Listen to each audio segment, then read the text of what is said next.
Here's the version they want circulating: a beautiful blessing service, a moment of quiet institutional reassurance. The king is healthy, the crown is stable, William and Catherine are ready for their eventual destiny.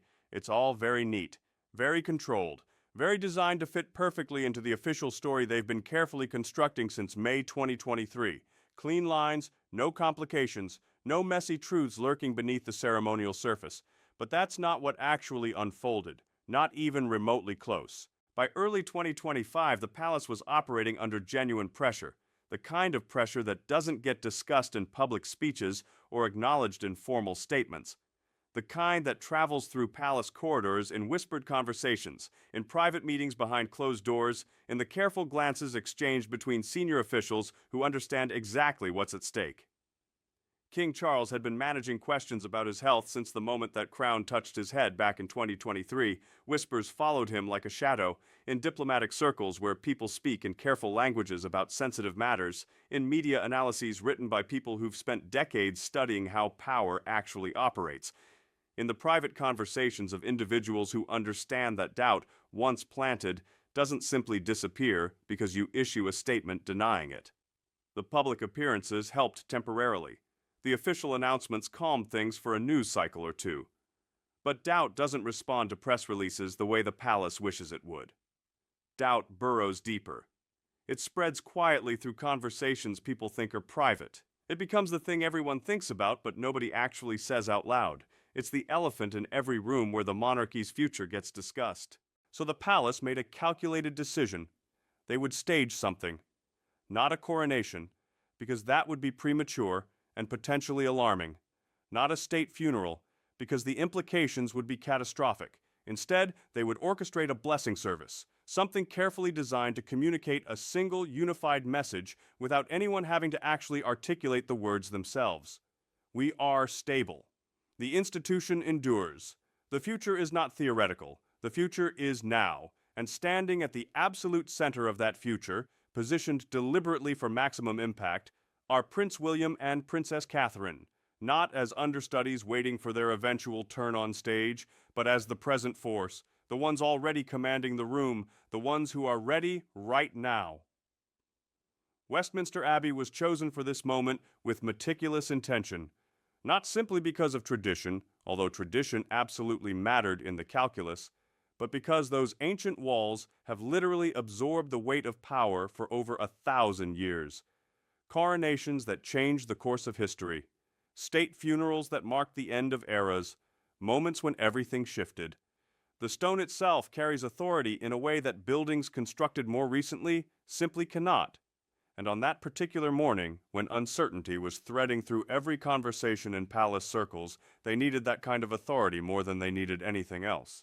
The operational plan was flawless, absolutely flawless. Every single detail had been choreographed and rehearsed months in advance. Seating arrangements that had been studied from multiple angles to ensure they communicated the right visual narrative. Camera angles that had been calculated down to the degree to capture only what palace officials wanted captured. Speaking order that had been rehearsed until every pause, every inflection felt completely natural rather than obviously scripted. The ceremonial music timed to the absolute second. King Charles would enter with Camilla positioned beside him, a carefully constructed visual statement of unified leadership, of partnership, of a consort who had earned her place and would stand confidently in it. The clergy would move through their practiced movements with the precision that comes from doing the same thing thousands of times. William and Catherine would stand exactly where they were positioned, quietly absorbing the weight of what was being communicated to the watching world. Simple, elegant, controllable. Except here's what people who've never actually worked inside a palace, who've never navigated those Byzantine corridors where power and personality constantly collide, fundamentally don't understand. Control is a luxury, power is a weapon, and when you put both of those forces into the same room with human beings who carry years, sometimes decades, of unresolved tension, something always breaks. Always. The morning light streaming through Westminster Abbey's stained glass windows possessed a quality that was almost deliberately designed to make everything it touched look sacred. Soft, gentle.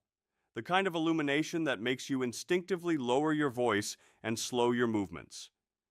Dust particles seemed to drift through those colored beams like they were carrying centuries of history with them, floating on air currents that had been moving through that space since the 1300s. Stone worn smooth by millions of footsteps over centuries, settled beneath the collective weight of expectation that hung in the air like humidity before a storm. Royals filed in wearing their practiced expressions, the ones they've perfected over decades of public appearances, present but distant, respectful but commanding, aware to their bones that they're being watched, observed, analyzed, but trained to pretend they're not even aware the cameras exist. Clergy took their positions with the kind of precision that only comes from people who've done this exact dance 1,000 times before. Black robes moving in perfect synchronization, like they were choreographed by someone obsessed with detail, the ceremonial objects arranged on their silk cushions with absolute care. Every element positioned exactly where months of planning said it needed to be. Cameras positioned themselves in the spots that had been negotiated and renegotiated with palace officials over weeks of careful discussion. Only certain angles were permitted. Only certain moments would be allowed to be captured by the watching world. The rest would remain private, protected, hidden behind the official narrative that would be released once this was all over. King Charles arrived first, and here's where you need to focus your full attention, because this detail matters more than anything the mainstream media will tell you about what happened that day. He looked visibly different than he had in the preceding months. The fatigue that had been following him around like a persistent shadow since he put on that crown in 2023 had simply vanished. His posture was straight. His gaze was sharp and focused. He moved through the Abbey with a presence that made it abundantly clear he wasn't asking for permission to be there. He was claiming his authority, reminding absolutely everyone in that room, without saying a single word, exactly who held the crown and exactly who made the decisions. Palace insiders who understand the subtle language of power dynamics recognized what they were seeing immediately. This wasn't a man struggling with health concerns. This wasn't someone uncertain about his ability to lead. This was a man who was completely in control, fully present, completely aware of what was about to unfold, and confident in his ability to guide it exactly where he wanted it to go. Behind him came the focus of the cameras, the figures everyone had been waiting to see, Prince William and Princess Catherine. And here's where the official narrative they'd constructed so carefully started to fracture and shift in real time. William wasn't walking like an heir who was dutifully waiting for his turn to arrive someday in the future. He was walking like someone who already understood what the future held and had made complete peace with it. His jaw was set with determination. His shoulders were back. His entire physical presence communicated something that words could never quite capture. Catherine beside him moved with a quiet authority that made every woman in that abbey unconsciously adjust their posture, straighten their spines. She wasn't dressed in a way designed to help her fade into the ceremonial background. She was dressed to command attention, a green coat that caught the light and held it, hair perfectly composed without looking artificial, eyes alert and present. The crowd felt it before the cameras could fully capture it. Something fundamental had changed. The entire energy of the space shifted. This wasn't about reassuring people that the monarchy would somehow survive whatever challenges lay ahead. This was about announcing that it was already surviving. Right now, in this moment, without waiting for permission or approval from anyone. And then silence fell. The kind of silence that doesn't happen by accident, the kind that means something has gone wrong.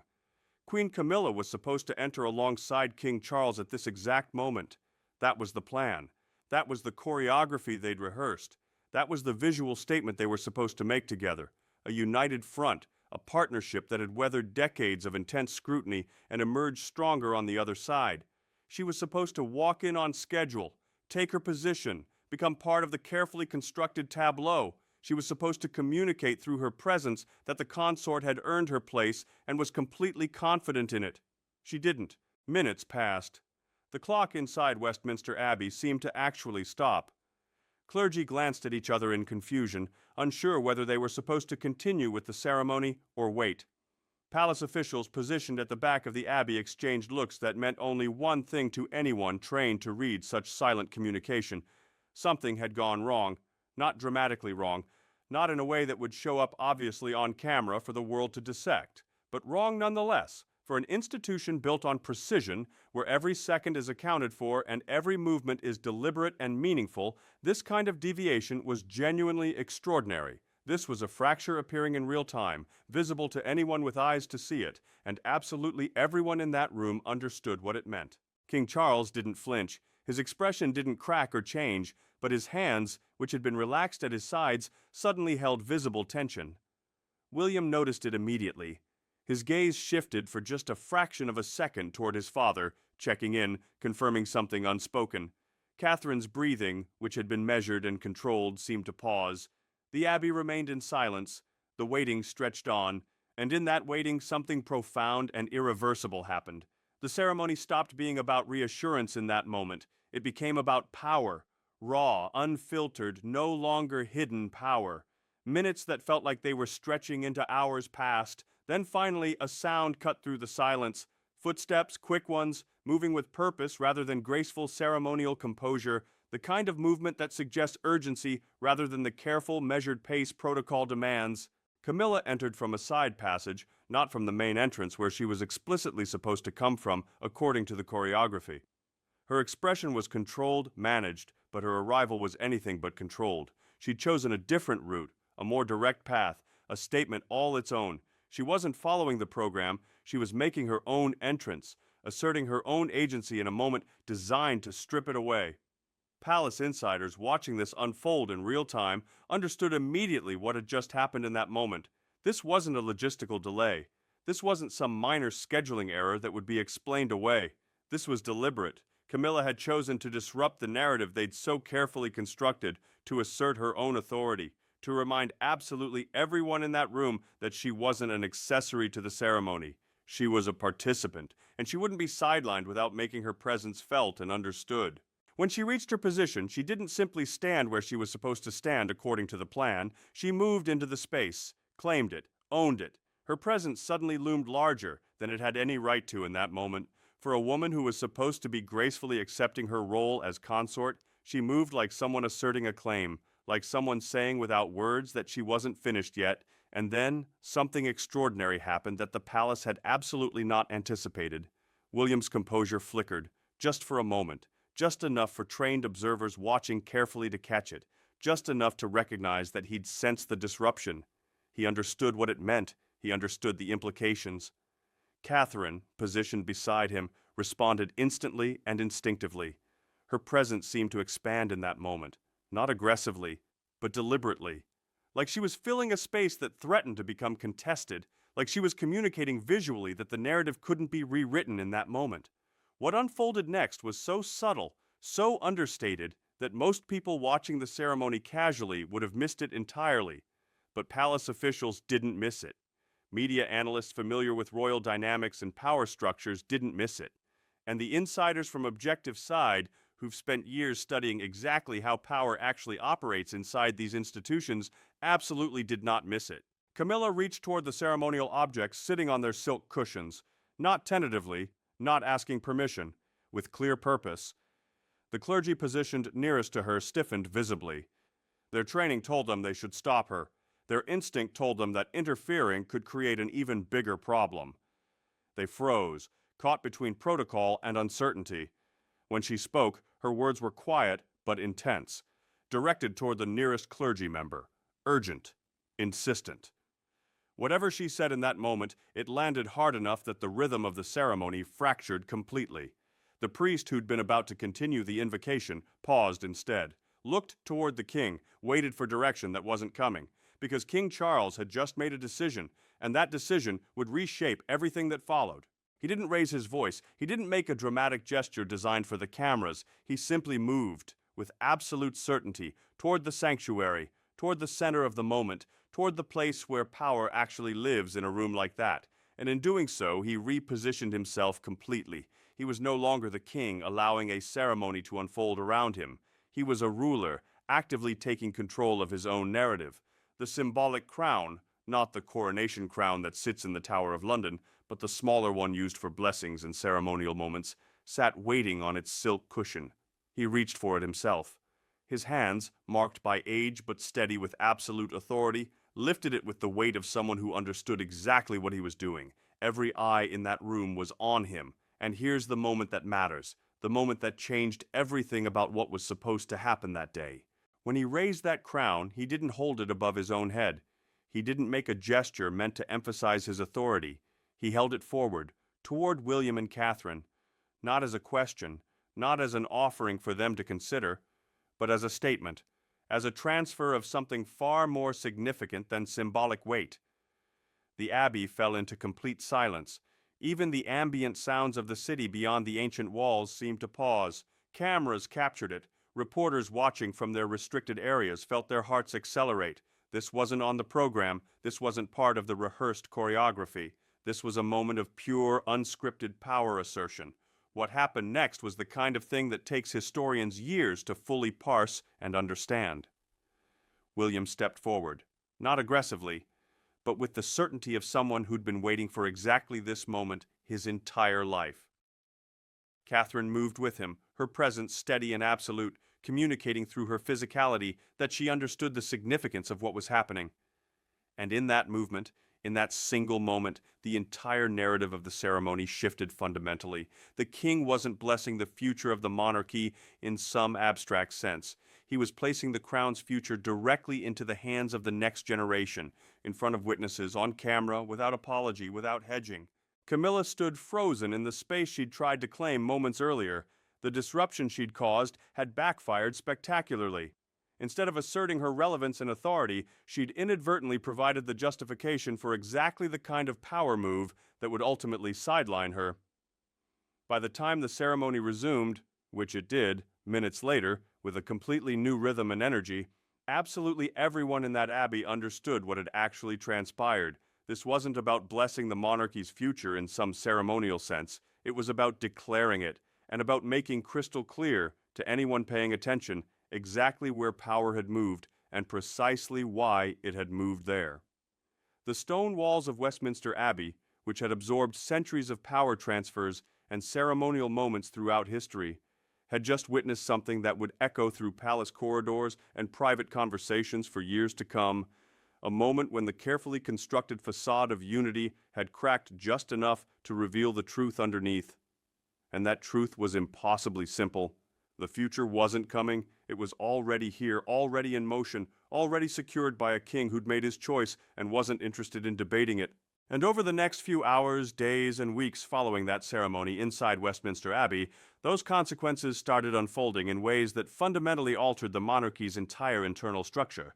Ways that most people watching from the outside would never fully understand or even recognize, but ways that insiders, the people who actually work inside these institutions, who understand how power moves when cameras aren't watching, immediately grasped.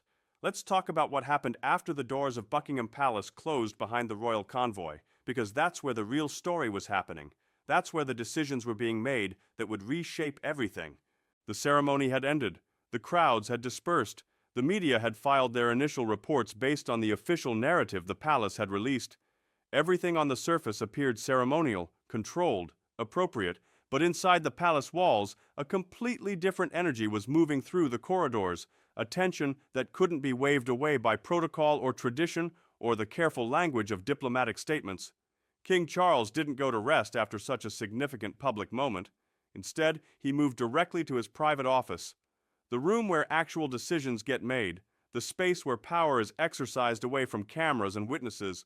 His staff had been instructed to clear his schedule, no interruptions, no calls, just him and the weight of what had just transpired. He sat at his desk, the same desk that Queen Elizabeth II had used, the same surface that had witnessed decades of consequential decisions, and he thought about what he'd just done, what he'd communicated, what he'd set in motion, because Charles understood something that casual observers of the monarchy often miss. Gestures matter, symbolism matters, but only if they're followed by action, only if they're translated into real changes in how power actually operates day to day. Camilla entered without knocking. She still carried the urgency of the Abbey with her, still burned with the indignation of a moment that hadn't gone according to her expectations. She'd thought the disruption would assert her relevance. She'd thought it would force Charles to acknowledge her authority. Instead, it had accomplished the exact opposite. What unfolded between them was not loud. There was no shouting, no dramatic confrontation that would have given palace staff something to whisper about. Instead, what happened was colder and more final than any argument could have been. Charles looked at her with an expression that was absolutely devoid of the affection that had characterized their relationship for years. This wasn't a man looking at his wife. This was a ruler confronting what he viewed as a serious breach, not just of protocol, but of trust, of the understanding they'd built their partnership on. He spoke quietly. His words were measured and precise, each one chosen deliberately for maximum impact. He explained, not asked, but explained, what he'd observed in the Abbey, the deviation from the choreography, the attempt to claim space that wasn't hers to claim, the way she'd interrupted the narrative at a moment when the monarchy needed absolute unity and control. To Charles, the incident represented something far more dangerous than a simple breach of protocol. It represented a threat to the institution's image at precisely the moment when that image mattered most. The world was watching. Nations were evaluating whether the British monarchy remained stable and functional, and she'd chosen that moment to assert a claim for greater authority. He outlined the consequences with the kind of calm precision that's actually more frightening than anger. His schedule was being adjusted, her public appearances would be significantly reduced, balcony appearances were being limited, state receptions were being modified, her title would remain. He wasn't going to create a public scandal, but the influence attached to it would be sharply narrowed. It was not a public dismissal. There would be no official announcement, no statement explaining the changes, but to anyone paying attention, it would become perfectly clear that something fundamental had shifted. The consort's role was being redefined, and not in her favor. Camilla understood what was happening. She could feel the finality in his words. This wasn't a temporary punishment designed to teach her a lesson. This was a permanent repositioning. She was being sidelined, not dramatically, but methodically, in a way that would be invisible to the public but unmistakable to anyone inside palace circles.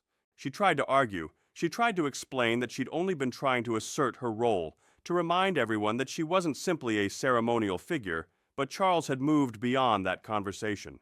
He wasn't interested in her explanations or her justifications. He'd made his decision, and decisions made by a king at his desk in Buckingham Palace don't get overturned by discussion.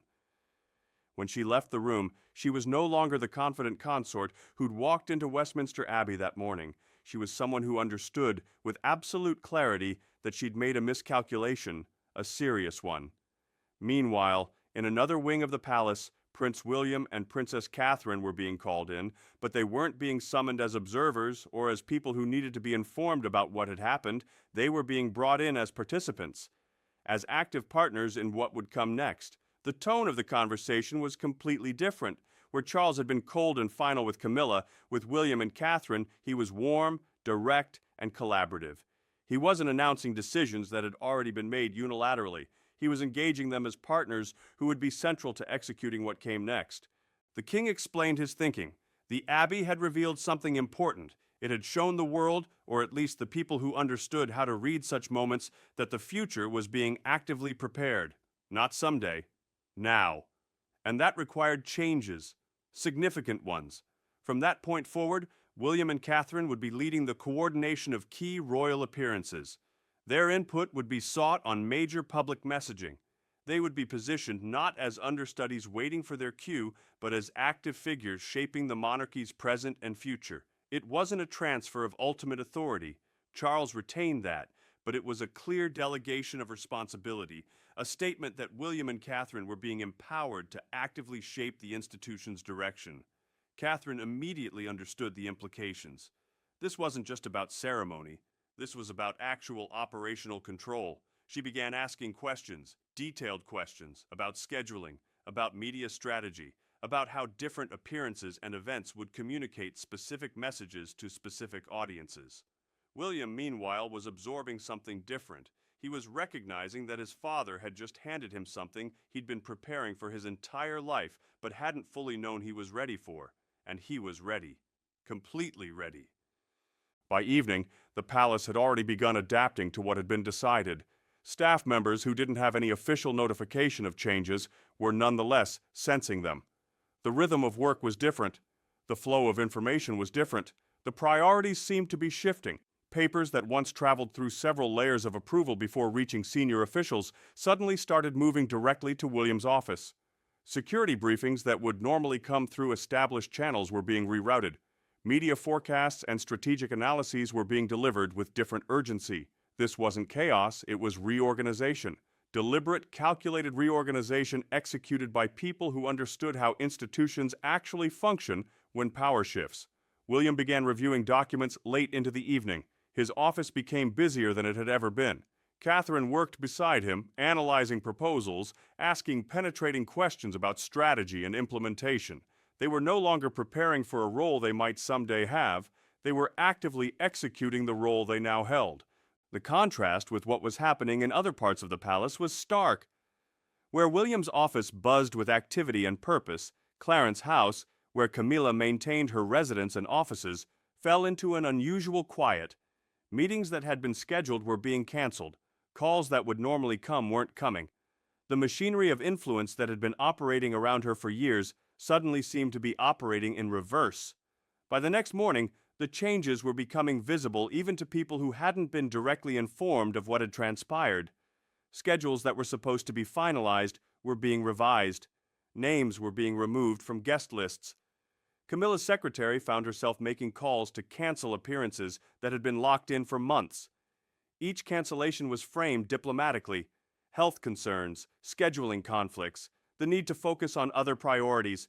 But everyone making and receiving those calls understood what they actually meant. The consort's public presence was being systematically reduced. Over the next week, the pattern became unmistakable. The balcony appearance at the Trooping the Color ceremony? Camilla's position had been moved to the back row, a shift that might seem minor to casual observers but carried enormous symbolic weight to anyone who understood the language of royal positioning. The state reception scheduled for spring? Her attendance had been quietly eliminated from the guest list. The diplomatic visit planned for June? Her participation was being reconsidered. It wasn't dramatic, it wasn't public, but it was systematic, and it was effective. Meanwhile, William and Catherine's visibility was increasing in equal measure. Appearances that had been scheduled for later in the year were being moved forward.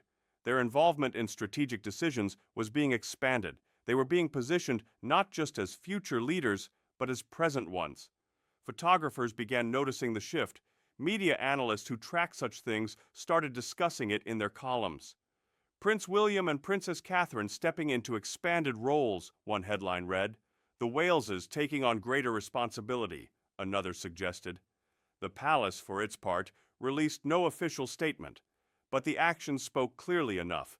Inside palace circles, the conversation was different. Senior staff members who understood institutional dynamics recognized what had happened with absolute clarity.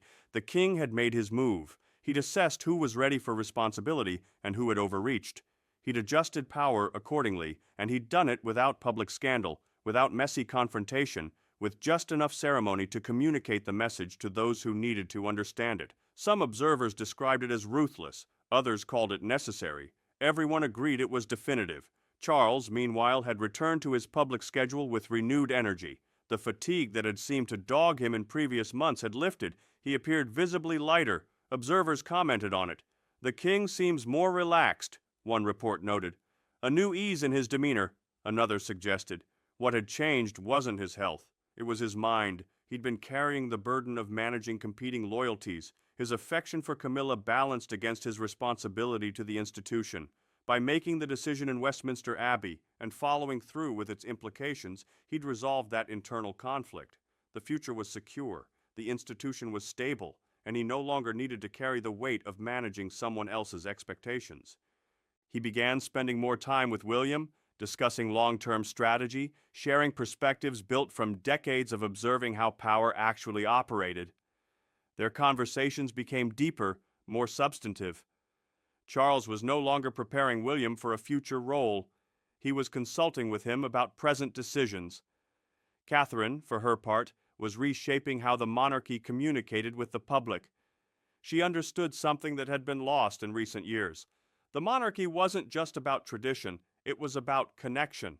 It was about making the institution relevant to people whose lives had changed dramatically since Charles was young. She began quietly meeting with advisors who understood modern communication, not to replace traditional approaches, but to complement them, to ensure that the messaging reaching younger generations felt authentic rather than antiquated. to position the monarchy as an institution that could evolve without losing its essential character.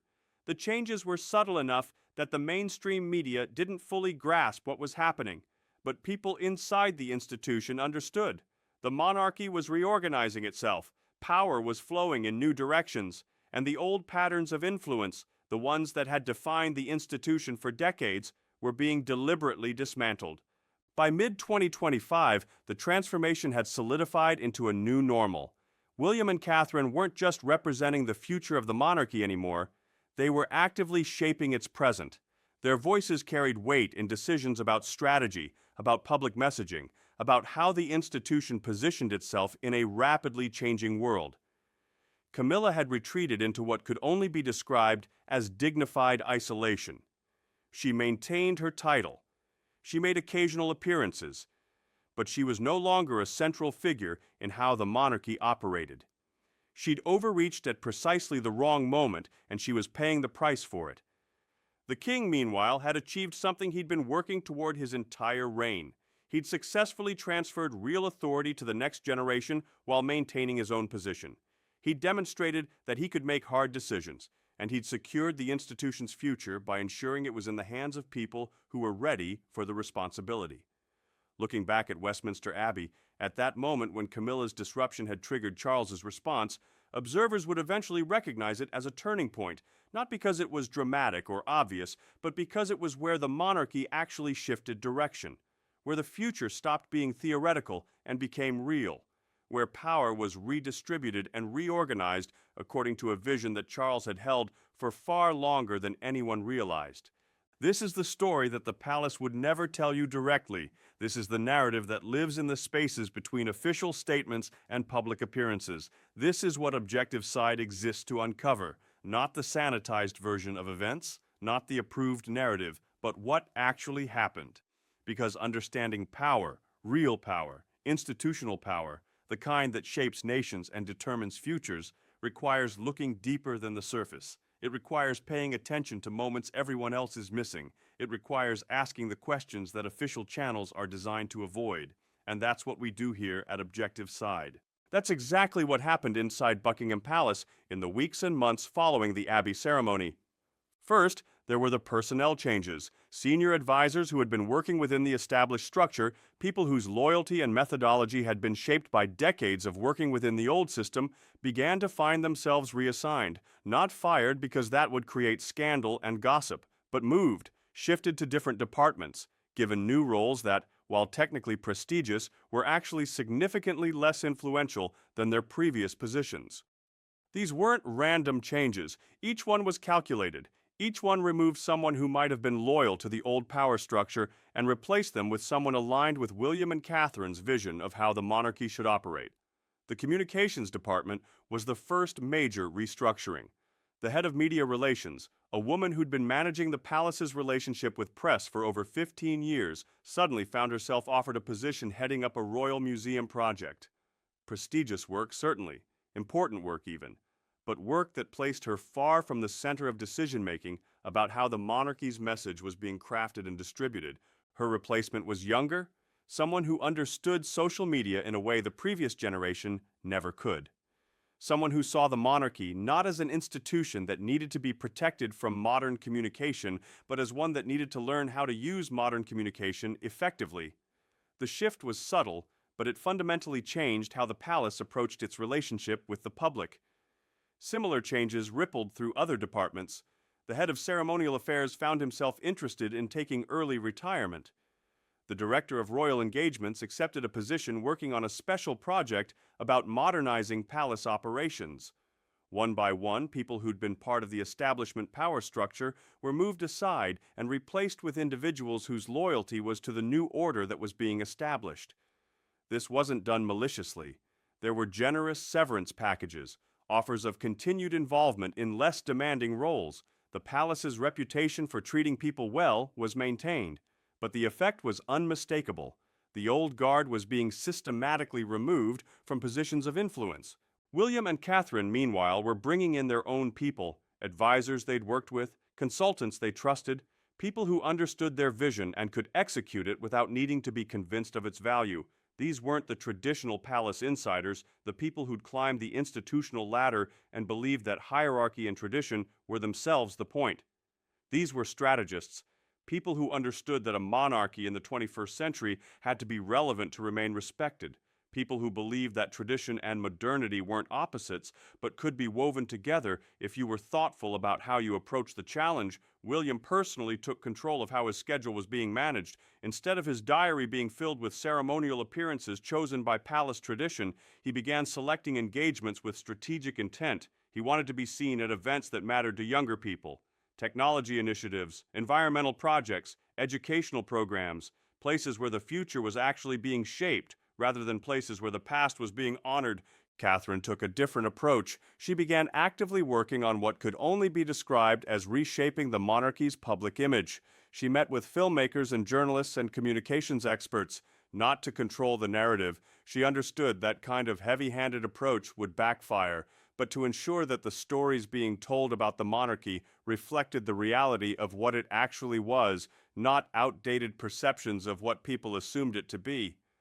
She started making appearances that were more intimate, more human.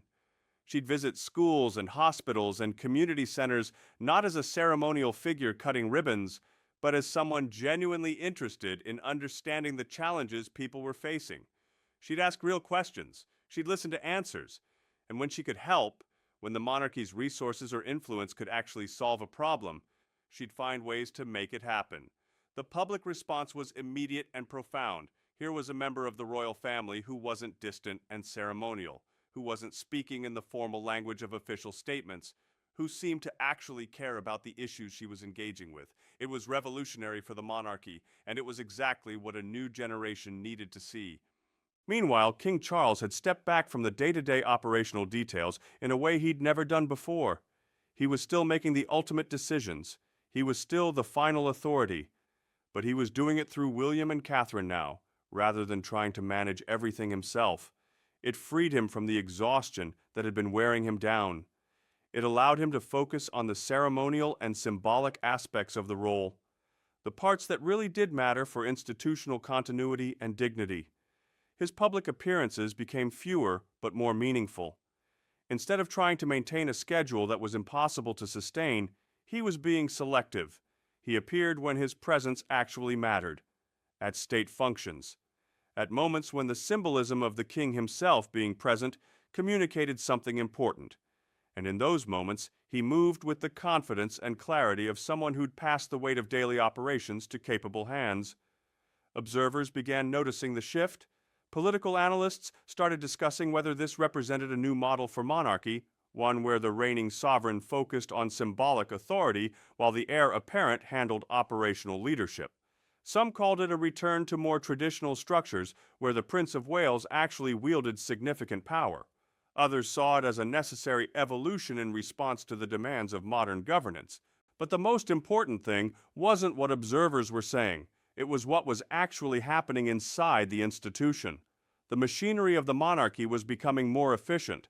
Decisions were being made faster. Strategic coherence was improving. The institution was moving forward with a sense of purpose it had lacked for years. And all of it was happening because power had been successfully transferred to people who were ready to use it, and the infrastructure had been reorganized to support that transfer. By autumn 2025, the transformation was essentially complete. The old power structure had been dismantled and replaced with a new one. Camilla's influence had been reduced to almost nothing. William and Catherine were operating as genuine partners in shaping the monarchy's direction, and King Charles was presiding over an institution that felt more stable and more purposeful than it had in a very long time.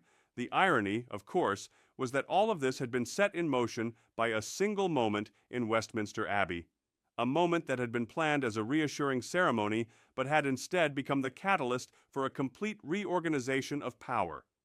Camilla's disruption had given Charles the justification he needed, in his own mind and in the eyes of palace insiders, to make changes that he might have otherwise hesitated to make.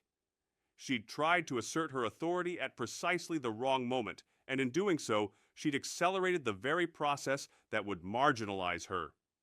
That's the thing about power that most people don't understand. It's not just about who holds it in a given moment, it's about who's positioned to use it effectively when circumstances change. And circumstances in Westminster Abbey had changed dramatically. What made this all so significant wasn't just that power had shifted, it was that it had shifted so completely without creating visible chaos or public scandal. The palace had managed a fundamental reorganization of its internal structure while maintaining its public image as a stable, unified institution. That's the kind of political skill that reveals itself across generations. William had learned it from watching his father navigate impossible situations. Catherine had brought a fresh perspective that helped them see what was actually needed rather than what tradition said should happen. And Charles had shown the willingness to make hard decisions when the moment demanded it.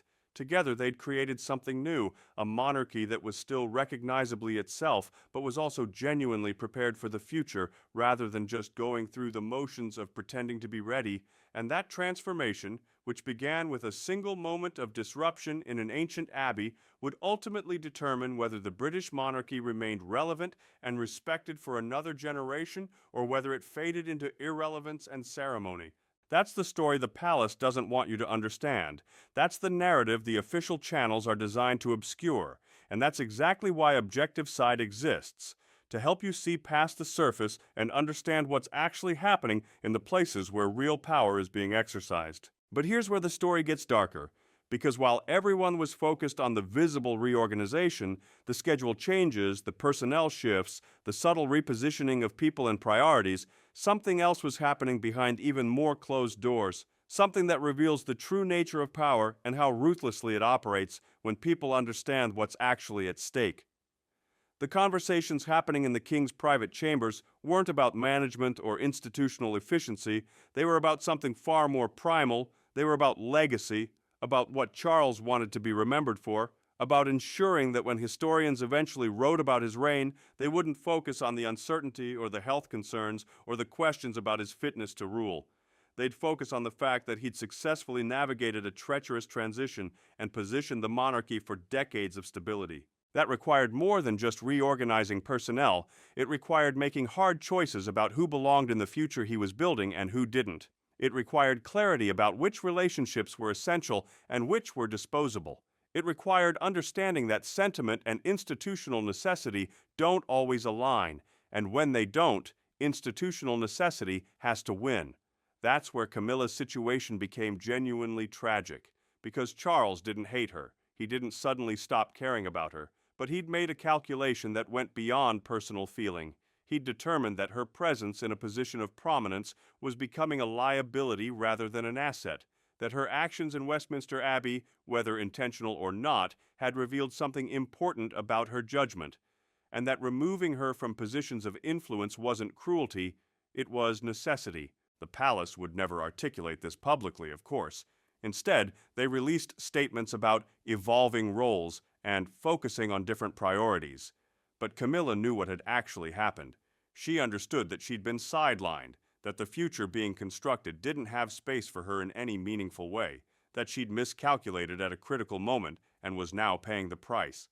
Some people in that situation would have fought back. They would have leaked stories to sympathetic journalists. They would have tried to mobilize allies. They would have created drama designed to force the king to acknowledge their importance. But Camilla did something different. She retreated with dignity. She accepted the new reality. She understood that fighting would only deepen the wound. That dignity, paradoxically, made her irrelevance more complete, because fighting would have kept her relevant in some way. Fighting would have given her a story to tell, a narrative around which supporters could gather. But graceful acceptance? That transformed her from a player in the drama into a supporting character no one was particularly interested in anymore.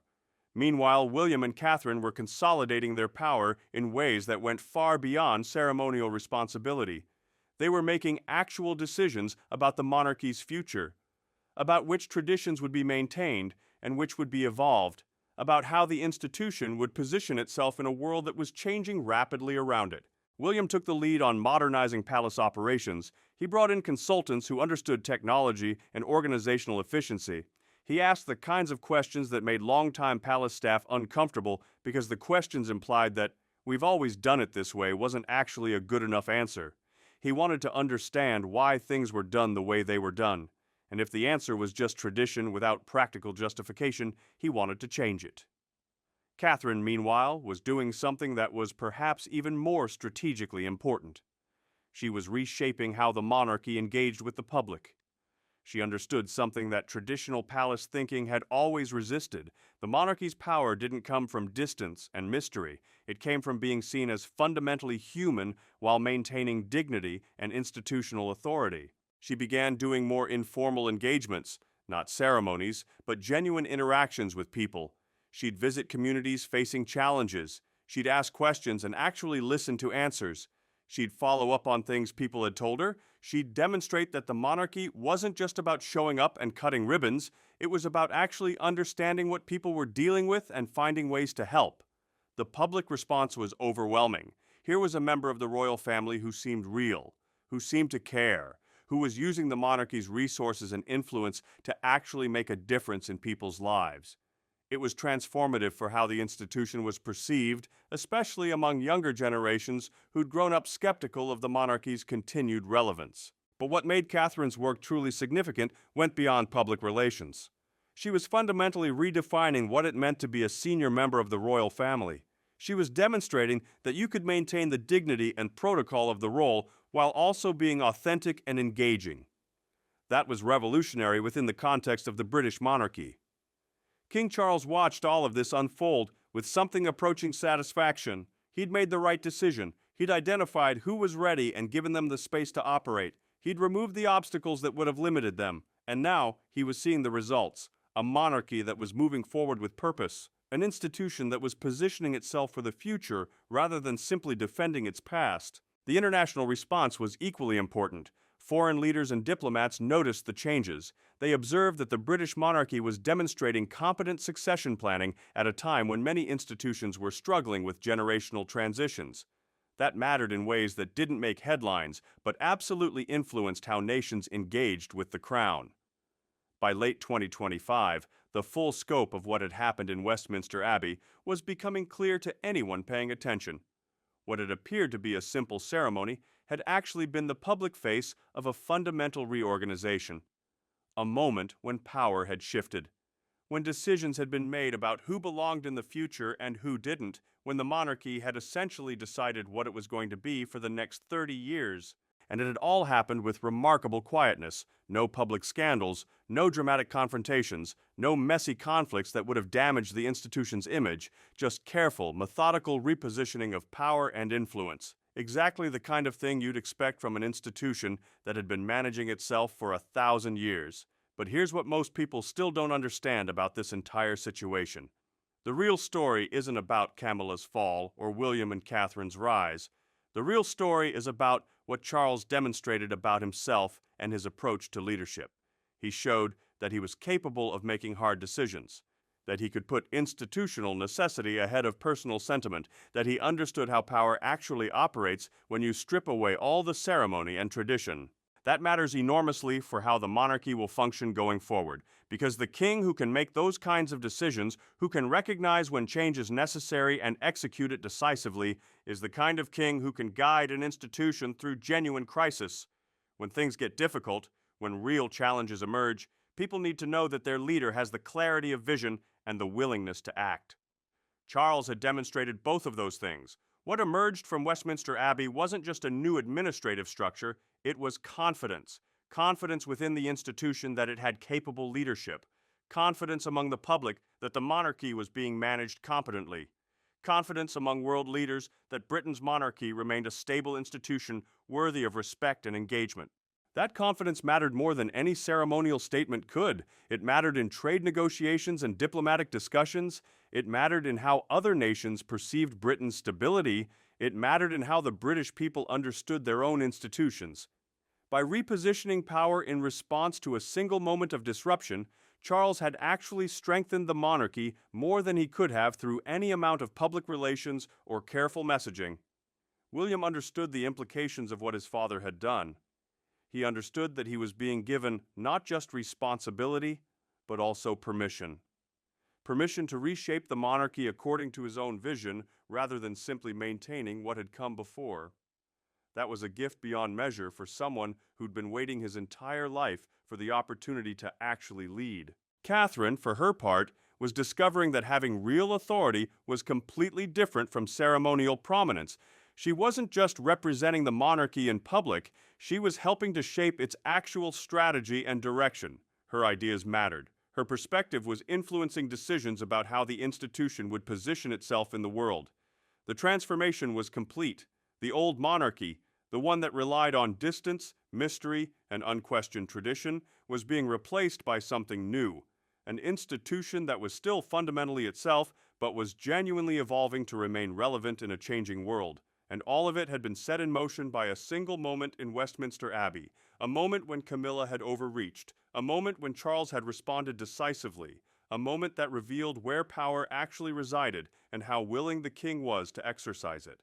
That's the real story, not the ceremony, not the symbolism, but the underlying reality of how institutions actually operate when power is redistributed and authority is reassigned. That's what separates the official narrative from the truth. That's what Objective Side exists to help you understand. Because this is how power actually works, not through dramatic confrontations or public declarations, but through quiet decisions made in rooms you'll never see, about changes you'll only recognize when they're already complete. Through the careful repositioning of people and resources. Through the willingness to make hard choices when necessity demands it. The British monarchy will survive. It always survives. But what it becomes, what it evolves into, depends entirely on the decisions being made right now by people like Charles and William and Catherine. Decisions that most people will never fully understand or recognize. But you can. You can understand if you're willing to look deeper than the surface, if you're willing to question the official narrative and think critically about what's really being communicated through actions rather than words. If you're willing to recognize that power operates in the spaces between what's said and what's done. That's what we do at Objective Side. We look deeper. We connect the dots that official channels try to keep separate. We help you see past the ceremony and understand the reality beneath it. And we're committed to continuing that work because understanding power, real power, institutional power, is essential if you want to comprehend how the world actually functions. The story of Westminster Abbey isn't finished. It won't be finished for years, maybe decades, but what happened there will echo through the monarchy's future in ways both visible and invisible. And if you want to understand that future as it unfolds, you need to start by understanding what actually happened at the moment when power shifted.